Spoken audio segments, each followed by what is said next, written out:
प्रणाम श्रोतागण। कार्तिक माह महात्म्य के दूसरे अध्याय में आप सबका स्वागत है। सिमर चरण गुरुदेव के लिखूं शब्द अनूप, कृपा करें भगवान सच्चिदानंद स्वरूप। भगवान श्री कृष्ण आगे बोले, हे प्रिय, जब गुणवती को राक्षस द्वारा अपने पति एवं पिता के बारे में मारे जाने का समाचार मिला तो वह विलाप करने लगी। हाँ नाथ, हाँ पिता, मुझको त्याग कर तुम कहाँ चले गए? मैं अकेली स्त्री तुम्हारे बिना अब क्या करूं? अब मेरे भोजन वस्त्र आदि की व्यवस्था कौन करेगा? घर में प्रेम पूर्वक मेरा पालन पोषण कौन करेगा?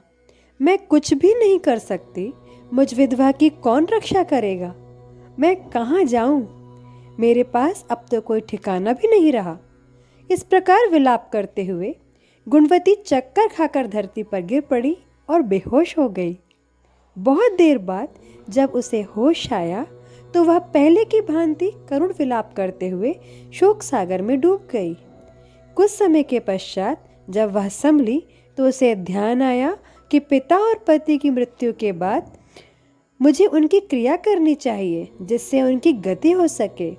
इसलिए उसने अपने घर का सारा सामान बेच दिया और उससे प्राप्त धन से उसने अपने पिता एवं पति का श्राद्ध आदि कर्म किया।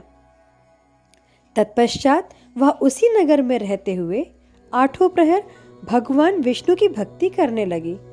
उसने मृत्यु पर्यंत तक नियम पूर्वक सभी एकादशियों का व्रत और कार्तिक महीने में उपवास एवं व्रत किए।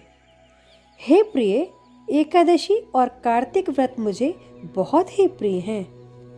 इनसे मुक्ति, भुक्ति, पुत्र तथा संपत्ति प्राप्त होती है। हे प्रिय, एकादशी और कार्तिक व्रत मुझे बहुत ही प्रिय हैं। इनसे मुक्ति, भुक्ति, पुत्र तथा संपत्ति प्राप्त होती है। कार्तिक मास में जब मैं तुला राशि पर सूर्य आता है तब ब्रह्म मुहूर्त में उठकर स्नान करने व व्रत व उपवास करने वाले मनुष्य मुझे बहुत प्रिय हैं, क्योंकि यदि उन्होंने पाप भी किए हों तो भी स्नान व व्रत के प्रभाव से उन्हें मोक्ष प्राप्त हो जाता है। कार्तिक में स्नान, जागरण, दीपदान तथा तुलसी के पौधे की रक्षा करने वाले मनुष्य साक्षात भगवान विष्णु के समान हैं।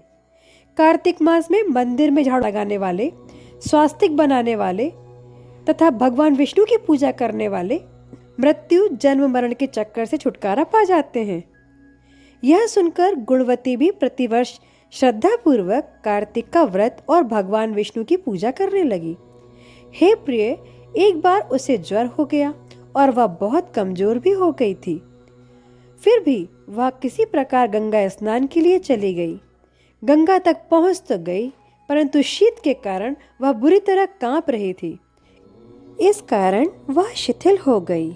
तब मेरे अर्थात भगवान विष्णु के दूत उसे मेरे धाम ले आए।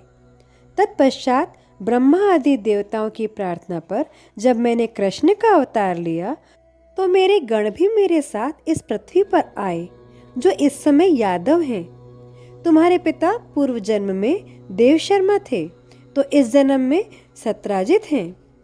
पूर्व जन्म में चंद्र शर्मा जो तुम्हारा पति था वह डाकू है, और हे देवी, तू ही वह गुणवती है। कार्तिक व्रत के प्रभाव के कारण ही तू मेरी अर्धांगिनी हुई है। पूर्व जन्म में तुमने मेरे मंदिर के द्वार पर तुलसी का पौधा लगाया था। इस समय वह तेरे महलों के आंगन में कल्पवृक्ष के रूप में विद्यमान है। उस जन्म में जो तुमने दीपदान किया था उसी कारण तुम्हारी देह इतनी सुंदर है और तुम्हारे घर में साक्षात लक्ष्मी का वास है। क्योंकि तुमने पूर्व जन्म में अपने सभी व्रतों का फल पति स्वरूप विष्णु को अर्पित किया था, उसी के प्रभाव से इस जन्म में तुम मेरी प्रिय पत्नी हुई हो। पूर्व जन्म में तुमने नियम पूर्वक जो कार्तिक मास का व्रत किया था उसी के कारण मेरा और तुम्हारा कभी वियोग नहीं होगा। इस प्रकार कार्तिक मास में व्रत आदि करने वाले मनुष्य मुझे तुम्हारे समान प्रिय हैं।